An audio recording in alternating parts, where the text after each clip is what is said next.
Grew up in church my whole life. Both my parents are pastors, great parents, knew right from wrong, and started hanging out with different crowds, trying to fit in where I could fit in, and got into a group of kids and started smoking pot, doing cocaine on the weekends, thinking it was cool, and graduated high school and made newer friends that introduced me to opiates.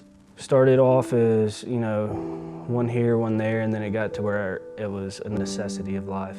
I tried to live on the border of the fence, as you'd say, and I'd go to church and act like everything was good, and I'm this great pastor's kid that has got this great life, but on the inside, I was dying, literally dying, constantly trying to figure out what am I going to do next to make sure I get this next fix, because you can't go an hour without it, or you literally get so sick that you feel like you're dying.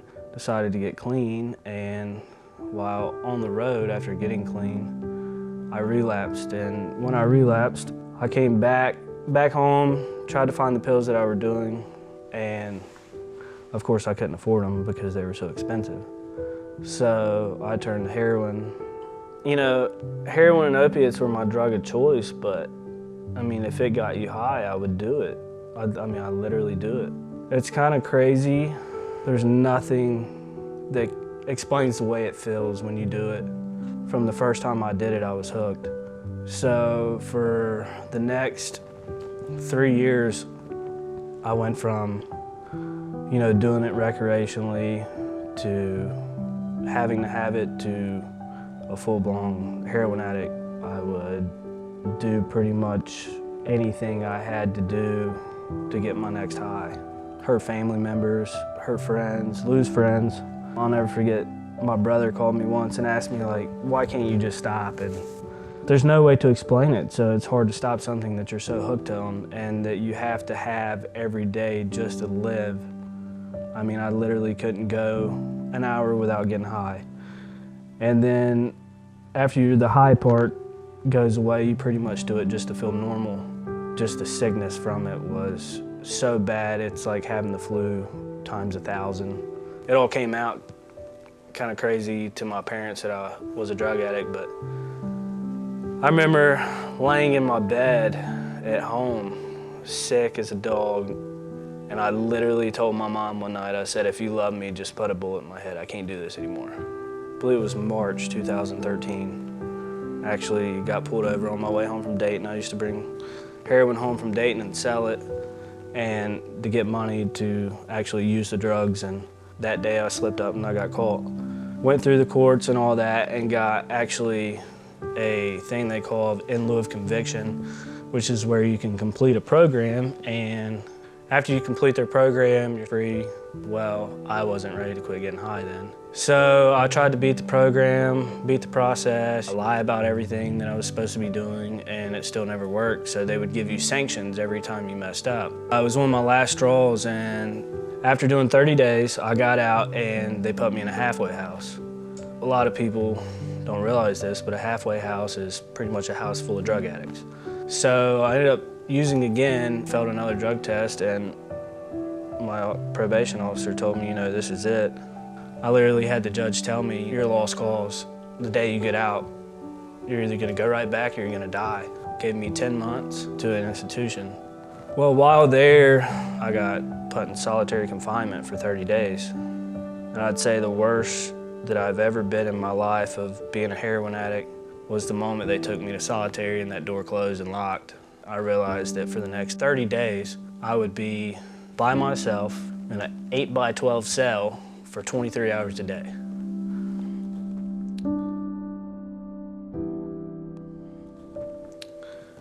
That was pretty much my breaking point. And to me, God gave me chance after chance after chance to get my life in order. And I just wasn't ready. I didn't want to surrender. So when that door closed for the first week, I was mad. I was mad at myself. I was mad at God. I was mad at everybody and everything, because how did a kid from a life that I grew up in church, gave my heart to the Lord in 9th grade, 10th grade, pastors as parents, and just how does somebody that comes from that get to where I am. And I've realized that if God wants to get to you, he'll do whatever it takes. Most of me was scared because it takes everything away from you. And even though I knew God could deliver me from this addiction, I had the addiction itself telling me that there's nothing in this world that could save me from it.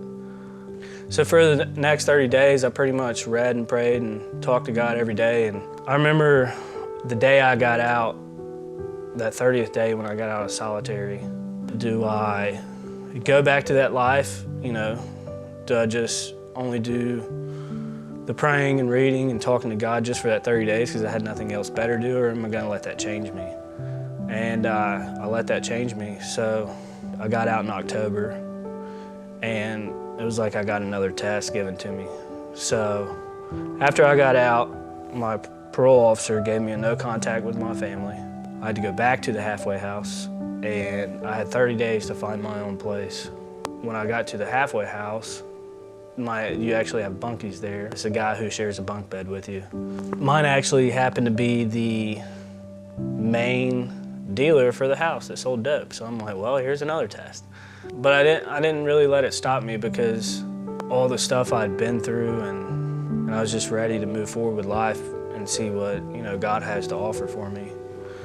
I complete, you know, my 30 days at halfway house, find me a place to live, and, you know, I get a full-time job.